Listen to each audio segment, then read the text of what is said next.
राक्षसी और जादुई ढोल। ये कहानी एक पहाड़ी राज्य की है जहाँ के जंगल घने और रहस्यमय थे। इन जंगलों में एक राक्षसी रहती थी जो लोगों को डराने और नुकसान पहुंचाने के लिए प्रसिद्ध थे। लेकिन हर राक्षस के भीतर एक कहानी छिपी होती है। इस कहानी में साहस, करुणा और विश्वास की महत्ता को दिखाया गया है। उस राज्य में एक साधु रहता था। साधु का नाम स्वामी आनंद था। वो शांति प्रिय, दयालु और भगवान का परम भक्त था। एक दिन राजा ने उसे बुलाकर कहा, स्वामी जी, हमारे राज्य के जंगल में एक राक्षसी है जो राहगीरों को नुकसान पहुंचाती है। आप ही हमें इस समस्या से बचा सकते हैं। महाराज, हिंसा समस्या का समाधान नहीं है। मैं उस राक्षसी से बात करूंगा और समाधान ढूंढने की कोशिश करूंगा। राजा और दरबारियों को स्वामी आनंद की बात पर संदेह हुआ, लेकिन उनकी प्रतिष्ठा के कारण उन्होंने अनुमति दे दी। स्वामी आनंद ने अपनी प्रार्थना की माला और एक ढोल लिया और जंगल की ओर चल पड़े। राक्षसी जंगल के गहरे हिस्सों में रहती थी। वो बड़ी, भयंकर और डरावनी थी। कौन है जो मेरे क्षेत्र में आया है? क्या तुम्हें अपनी जान प्यारी नहीं? मैं तुम्हें नुकसान पहुंचाने नहीं आया हूँ। मैं केवल ये जानने आया हूँ कि तुम ऐसा क्यों करती हो। क्या तुम्हारे मन में कोई दुख या कष्ट है? राक्षसी, जो हर बार डराने और खाने की आदी थी, स्वामी के शांत और दृढ़ स्वभाव से अचंभित रह गई। तुम मुझसे डर क्यों नहीं रहे? हाँ? क्या तुम्हें मेरी शक्ति का डर नहीं? डर तो केवल अनजाने को होता है। मुझे तुम्हारे मन के दुख को जानने की जिज्ञासा है। राक्षसी, जिसका नाम कंचना था, भावुक हो गई। उसकी आंखों से आंसू बहने लगे। कभी मैं भी इंसान थी, लेकिन एक अभिशाप ने मुझे राक्षसी बना दिया। मुझे लोगों से नफरत नहीं है, लेकिन मेरा गुस्सा और दुख मुझे ये सब करने में मजबूर करता है। अभिशाप को प्रेम, करुणा और ध्यान से मिटाया जा सकता है। अगर तुम तैयार हो तो मैं तुम्हारी मदद करूंगा। कंचना ने पहली बार अपने भीतर एक उम्मीद की किरण महसूस की। क्या तुम सच में मेरा अभिशाप मिटा सकते हो? स्वामी आनंद ने अपना ढोल निकाला और कहा, ये ढोल साधारण नहीं है, ये जादुई ढोल है। जब इसे बजाया जाता है तो इसकी ध्वनि मन की नकारात्मकता को शांत करती है। लेकिन ये केवल तभी काम करता है जब बजाने वाला दिल से अपनी गलतियों को स्वीकार करे और सुधारने की इच्छा रखें। कंचना सहमी हुई थी, लेकिन उसने सहमति दे दी। मैं तैयार हूँ। मैं अपनी नकारात्मकता को छोड़ना चाहती हूँ। स्वामी आनंद ने ढोल बजाना शुरू किया। ढोल की धुन जंगल में गूंजने लगी। ये संगीत ऐसा था जो सीधे आत्मा को छूता था। कंचना ने अपने मन की सारी पीड़ा और नकारात्मकता को ढोल की ध्वनि में बहा दिया। कंचना की आंखों से आंसू बहने लगे। उसका शरीर चमकने लगा और धीरे धीरे वो एक सुंदर महिला में बदल गई। स्वामी जी, आपने मुझे मेरे अभिशाप से मुक्त कर दिया। मैं अब अपनी बाकी जिंदगी लोगों की सेवा में बिताऊंगी। स्वामी आनंद और कंचना गांव लौटे। गांव वाले, जो हमेशा राक्षसी से डरते थे, उसे देखकर हैरान रह गए। अरे, ये तो वही राक्षसी है, लेकिन अब ये इंसान जैसी दिख रही है। क्या ये हमें नुकसान नहीं पहुंचाएगी? स्वामी आनंद ने मुस्कुराते हुए कहा, ये अब राक्षसी नहीं, बल्कि हमारी बहन है। उसका गुस्सा और पीड़ा अब खत्म हो गई है। हमें उसे अपनाना चाहिए। गांव वालों ने कंचना को गले लगाया और उसे अपना लिया। कंचना ने अपना जीवन गांव के लोगों की सेवा और बच्चों को शिक्षित करने में लगा दिया। वो जंगल में जानवरों को भी देखभाल करती थी। राजा ने स्वामी आनंद को बुलाकर सम्मानित किया और कहा, आपने बिना हिंसा के इस समस्या का समाधान किया। आपका धन्यवाद। महाराज, हर राक्षस के भीतर भी एक इंसान ही होता है। हमें केवल उनको समझने की जरूरत होती है। इस तरह एक राक्षसी प्रेम और करुणा के माध्यम से इंसान में बदल गई। स्वामी आनंद ने सिखाया कि करुणा और सहानुभूति से बड़ी कोई शक्ति नहीं। रोहन एक बहुत अमीर इंसान था। वो अपने परिवार के साथ रामपुर में रहता था। रोहन के परिवार में उसकी पत्नी सीमा और उसकी एक बेटी सोनिया थी। रोहन का छोटा भाई अजय और उसकी पत्नी सविता भी रोहन के घर में साथ रहते थे। अजय की पत्नी सविता बहुत तेज थी और वो अपने पति को रोहन के पैसे हड़पना सिखाती थी। रोहन अपने छोटे भाई अजय से कहता है, अजय, मुझे और सीमा को कुछ दिनों के लिए बाहर जाना है। हम सोनिया को साथ नहीं ले जा सकते, इसीलिए उसे यहीं छोड़ जा रहे हैं। तुम और सविता इसका ख्याल रखना और घर का भी ख्याल रखना। ठीक है भैया, आप निश्चिंत होकर जाइए। घर की और सोनिया की बिल्कुल चिंता मत करिए, मैं यहाँ सब संभाल लूंगा।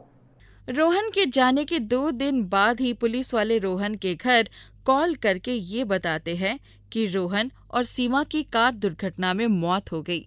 उनकी सारी प्रॉपर्टी उनकी बेटी के नाम हो गई है और जब वो 18 साल की हो जाएगी तो वो प्रॉपर्टी उसे मिल जाएगी। सोनिया को अगर 18 साल से पहले कुछ होता है या उसकी मृत्यु हो जाती है तो रोहन की सारी प्रॉपर्टी अजय के नाम हो जाएगी। सविता सोनिया को उसके माँ बाप के बारे में बताती है। सोनिया बहुत रोती है।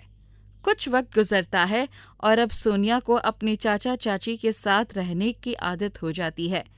एक दिन सविता अजय से कहती है, अरे सुनिए, इस लड़की का कुछ करना पड़ेगा, वरना बस हम इस पे पैसे खर्च करते रह जाएंगे और ये बड़ी होकर अपनी सारी जायदाद लेकर किसी लड़के से शादी करके उड़ जाएगी। सही कह रही हो सविता, वैसे भी क्या भरोसा, आज हम इस पे अपने सारे पैसे भी खर्च कर दे और कल इसके चक्कर में हम रोड पर आ जाए। लेकिन सुनो, कुछ वक्त तक तो इसे अपने साथ रखते हैं और घर का सारा काम करवाना, झाड़ू पोछा बर्तन खाना भी इसी से बनवा लेंगे। जी आप कह तो सही रहे हैं, इस लड़की से हमें फायदा भी है। सविता और अजय अब सोनिया पर जुल्म करने लगते हैं और कुछ महीने बाद उसको मारने की प्लानिंग करने लगते हैं और सोनिया उनकी प्लानिंग सुन लेती है। फिर जैसे तैसे सोनिया अपनी जान बचाकर वहां से भाग निकलती है। सविता और अजय पुलिस को बताते हैं कि बीमारी की वजह से सोनिया की मौत हो गई और सारी जांच पड़ताल के बाद सोनिया की सारी प्रॉपर्टी उसके चाचा चाची को मिल जाती है। सोनिया जान बचाकर भाग तो जाती है, लेकिन अब गरीबी में वो दूसरों के घर में झाड़ू पोछा लगाकर अपना गुजारा कर रही होती है। एक दिन वो रास्ते से जा रही होती है, तभी उसे किसी के रोने की आवाज सुनाई देती है। कौन है? कौन रो रहा है? मुझे बताओ, मैं तुम्हारी मदद करूंगी। डरो मत मुझसे, मैं तुम्हें कुछ नहीं करूंगी। तुम्हें बचाने की वजह से मेरे सारे कपड़े गीले हो गए और तुम्हें पता है मेरे पास कुछ भी नहीं है। मेरे चाचा चाची ने मेरे साथ बहुत गलत किया और उन्होंने मुझे मारने की कोशिश की थी। मेरे तो माँ बाप भी नहीं रहे इस दुनिया में। मैं क्या करूं? कहाँ जाऊं? कुछ समझ नहीं आ रहा मुझे समझ नहीं। सोनिया, तुम एक बहुत अच्छी लड़की हो। तुमने बिना किसी स्वार्थ के मेरी मदद करी। मैं हमेशा तुम्हारे साथ नहीं रह सकती, पर मैं एक दवा दे रही हूँ तुम्हें। ये एक ऐसा दवा है जिस पे तुम पानी से पराठा बना सकती हो और ये एक जादुई तवा है। तुम अगर इस पे पानी भी डालोगी तो वो पानी जादुई हो जाएगा और तुम उस पानी से भी जो चाहो वो बना सकती हो और उस पानी से छोटी छोटी बीमारियां भी दूर होगी। परी सोनिया को वो तवा देकर गायब हो जाती है। सोनिया उस तवे पर जैसे ही पानी डालकर एक पराठा बनाती है, तुरंत बहुत स्वादिष्ट जादुई पानी का पराठा बनकर तैयार हो जाता है। सोनिया पराठा खाकर अपनी भूख तो मिटा लेती है, पर अभी भी उसके पास रहने के लिए कोई घर नहीं होता। तो सोनिया सोचती है क्यों ना इसी जादुई पानी का पराठा बहुत सारा बनाकर उसी पानी के पराठे से अपना घर बना लूं। सोनिया उस जादुई पानी के पराठे से अपना घर भी बना लेती है। सोनिया अब जादुई पानी के पराठे बेचकर अपना खर्चा चलाती थी। एक दिन एक गरीब औरत सोनिया के पास आकर उसे बोलती है, बेटा, मुझे खाने को सभी लोग दे देते हैं, पर मेरे पास पहनने के लिए कुछ भी नहीं है। अगर तुम मुझे कुछ पहनने को दे सकती हो तो दे दो। हाँ माँ, यही बैठो, अभी मैं तुम्हारे लिए 4 जोड़ी कपड़े लेकर आती हूँ। बेटा, तुम्हें दुनिया की सारी खुशियाँ मिले। तुम्हारे जैसे नेक दिल इंसान अब दुनिया में बहुत कम ही बचे हैं। सोनिया के पानी के पराठे अब बहुत मशहूर हो जाते हैं और लोग उस पराठे को देखकर बहुत हैरान भी हो जाते हैं, जिस वजह से पुलिस को ये बात पता चल जाती है कि सोनिया अभी भी जिंदा है और पुलिस सोनिया के चाचा अजय और चाची सविता को झूठ बोलने और सोनिया को घर से निकाल देने के जुर्म में जेल कर देते हैं। अजय और सविता दोनों ही अमीर होते हैं, इसलिए दोनों जेल से अपनी बेल करा लेते हैं और अब दोनों बदले की भावना लेकर दोबारा सोनिया को मारने की कोशिश करते हैं। सविता, मैंने सोच लिया है सोनिया को कैसे मारना है। हम उसे कहीं ऊंची जगह से धक्का दे देंगे और वो वहां से गिर के मर जाएगी। बिल्कुल सही कह रहे हो, और किसी को पता भी नहीं चलेगा कि ये काम हमने किया है। अजय और सविता प्लान के मुताबिक सोनिया के पास जाते हैं और उसे ऊपर से धक्का दे देते हैं।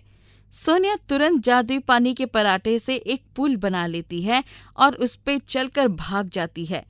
दोनों ये देखकर हैरान रह जाते हैं, पर दोनों अभी भी हार नहीं मानते और सोनिया का जादुई तवा चोरी करके अपने घर लाकर छिपा देते हैं। सोनिया जब अपने घर पहुंचती है तो वो घर पर तवा ना देखकर परेशान हो जाती है और वहां अजय और सविता के घर बाढ़ आ जाती है। अरे, ये क्या हो रहा है? हमारे घर में ये कैसा तवा चोरी करके ले आए हो? तो कोई बचाओ, ये क्या मुसीबत हमारे गले पड़ गई है? आज तो हम नहीं बचेंगे। अजय, ये तवा कोई मामूली तवा नहीं है। इस तवा की वजह से हमारे घर में पानी भर गया है और अब कुछ ही देर में हम मरने वाले हैं। ये सब तुम्हारी वजह से हुआ। ना तुम मुझे तवा चोरी करने के लिए बोलती और ना ही ये सब होता। सोनिया समझ जाती है, हो ना हो उसके चाची ने ही वो जादुई तवा चुराया है। वो उनके घर पहुंचती है तो देखती है वहां पूरे घर में तवे से पानी निकले जा रहा है और उसके चाचा चाची अपनी जान की भीख मांग रहे हैं। सोनिया जादुई तवे को अपने हाथ में उठा लेती है, जिसकी वजह से तवे से पानी निकलना बंद हो जाता है। घर का सारा पानी भी तवे में वापस आ जाता है। सोनिया के चाचा चाची उसे कहते हैं, सोनिया, हम पैसे की लालच में आकर ये भी भूल गए कि तुम मेरे सगे भाई की बेटी हो, मतलब मेरी बेटी हो। ना जाने हमने तुम्हारे साथ कितना बुरा बर्ताव किया, तुम्हें मारने तक की कोशिश की। हो सके तो हम तुमसे माफी मांगते हैं, तुम हमें माफ कर देना। हाँ सोनिया, मुझे तुम्हें एक माँ का प्यार देना चाहिए था और उसकी जगह मैं तुम्हारी मौत के सपने देखती थी। मुझसे बुरा इस दुनिया में कोई इंसान नहीं होगा। नहीं नहीं, आप लोग मुझसे माफी मत मांगिए। आप मुझसे बड़े हैं, मेरे माता पिता जैसे हैं। गलती तो सबसे हो जाती है। सोनिया के चाचा चाची सोनिया का घर उसे वापस कर देते हैं। सोनिया अपने चाचा और चाची को माफ कर देती है और अब वो जादुई पानी के पराठे सबको खिलाती है और जरूरतमंदों की भी मदद करती है।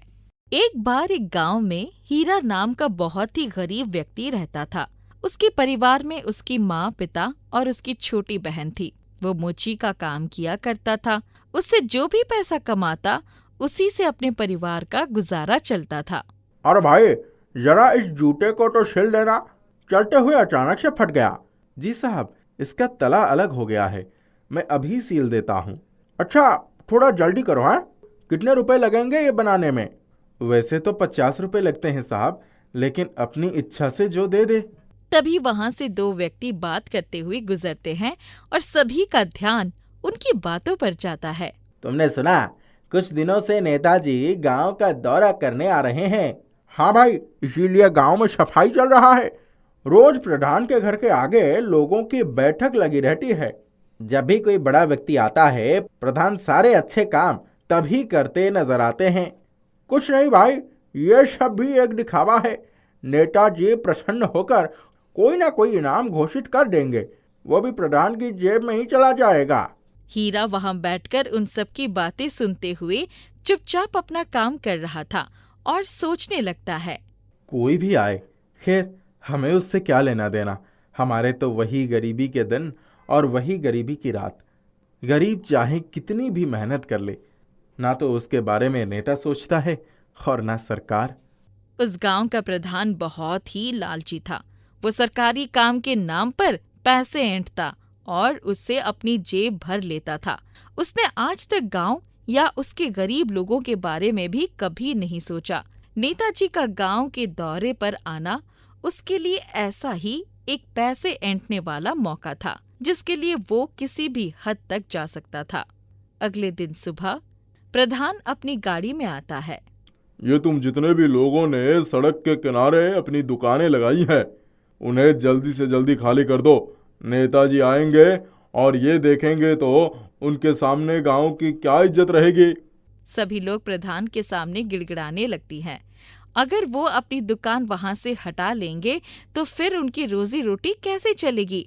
इस पर प्रधान गुस्सा होकर बोलता है, मुझे कुछ नहीं पता। अगर शाम तक दुकानें नहीं हटी तो मैं तुम जैसे लोगों से अच्छी तरह से निपटना जानता हूँ। प्रधान गांव के लोगों पर ऐसे ही अपना रौब जमाता है। इस पर हीरा को गुस्सा आ जाता है और वो सभी के सामने अपने हक में प्रधान से बोलता है कि वो यहाँ से नहीं हटेंगे। इस पर प्रधान के आदमी गाड़ी से उतरकर आ जाते हैं और हीरा को मारने लगते हैं। आप ऐसा क्यों कर रहे हैं? हमने आप लोगों का क्या बिगाड़ा है? तुम्हें तो मैं अभी सबक सिखाता हूँ। अब तुम्हारी सिर्फ दुकान यहाँ से नहीं हटेगी, बल्कि तुम इस गांव से भी निकाले जाओगे। ये बात सुनकर हीरा एकदम चौंक जाता है और परेशान हो जाता है। पता नहीं ये लोग और उसके साथ क्या करने वाले हैं। उसने अपने आप को एक बड़ी मुसीबत में डाल दिया है।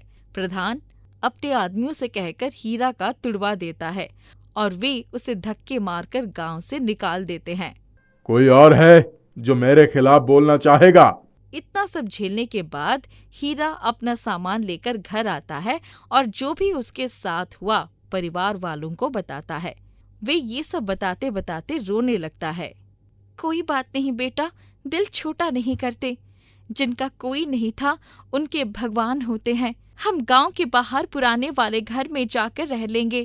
तुम देखना, कोई ना कोई रास्ता निकल आएगा। हीरा की माँ एक बहुत ही सहज स्वभाव की एवं पूजा पाठ करने वाली औरत थी।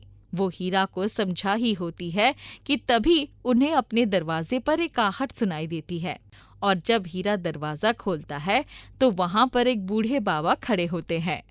घर पर कोई है क्या? थोड़ी सी भिक्षा मिल सकती है?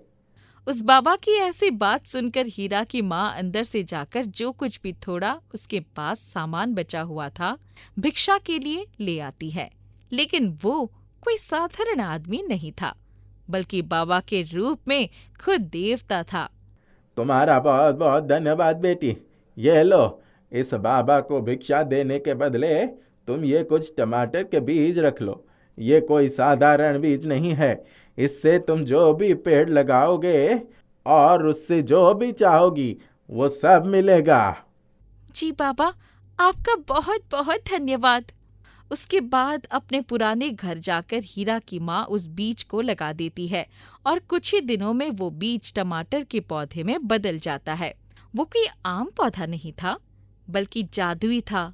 हीरा अब सामान ढोकर बाजार ले जाने का काम किया करता था। अगर ये पौधा जादुई है और ये बात वाकई सच है तो क्यों ना मैं इसे एक लकड़ी की गाड़ी मांग लूं। ऐसे मेरा भी काम आसान हो जाएगा। हीरा उस टमाटर के पेड़ के पास जाता है और उसे एक लकड़ी की गाड़ी मांगता है। तभी देखते ही देखते हीरा के आंगन में अपने आप एक लकड़ी की बड़ी सी गाड़ी आ जाती है। ये देखकर अब हीरा सोच में पड़ जाता है कि क्यों ना गाड़ी के साथ साथ मैं एक बेल भी मांग लूं। टमाटर के पेड़, लकड़ी की गाड़ी के साथ साथ मुझे एक बेल भी दे दो। जैसे ही हीरा टमाटर के पेड़ से बेल मांगता है, देखते ही देखते वहाँ एक बेल प्रकट हो जाता है।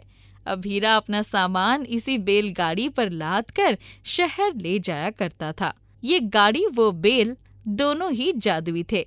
कितना भी सामान लादने पर ना बेल थकता था और ना गाड़ी पर खरोच भी आती थी। ये लो, चारा खा लो। बैल गर्दन हिलाकर खाने को मना कर देता है। मैं तुम्हें 2 दिन से चारे खिलाने की कोशिश कर रहा हूँ, लेकिन तुमने अब तक एक दाना तक नहीं खाई। कहीं ऐसा तो नहीं कि जादुई होने के कारण तुम खाना खाए बिना ही रह सकते हो? जादुई टमाटर के पेड़ के आने के बाद हीरा की जिंदगी में सब सही चल रहा होता है। देखते ही देखते वो उस गांव, वो शहर का सबसे अमीर आदमी बन जाता है।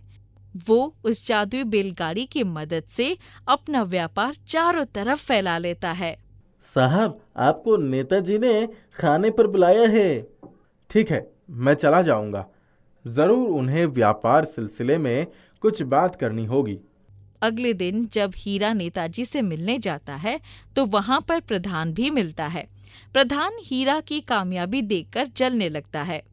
इनसे मिलो प्रधान, ये शहर के जाने माने व्यापारी हीरा हैं। जी नेताजी, इन्हें तो मैं अच्छी तरह से जानता हूँ।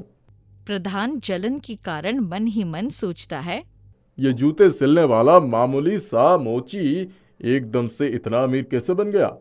कुछ तो गड़बड़ है, पता लगाना पड़ेगा। अगले दिन प्रधान अपने कुछ आदमियों को लेकर हीरा के घर पहुंच जाता है। वो हीरा के घर किसी नेक इरादे से नहीं आया था। अभी तुम सबको मजा चकाता हूँ। बड़ा व्यापारी बनता था ना नेताजी के सामने, एक जूता सिलने वाला अब हमारी बराबरी करेगा। लेकिन जैसे ही प्रधान हीरा के घर के अंदर पांव रखता है, वो जोर से गिर जाता है। उसके बाद बेल अपनी रस्सी से खुल जाता है और प्रधान और उसके आदमियों को मार मार कर बुरा हाल कर देता है। वो लोग डर के मारे वहां से भाग जाते हैं। उस टमाटर पेड़ ने ही हीरा, उसके परिवार की जान बचा ली थी।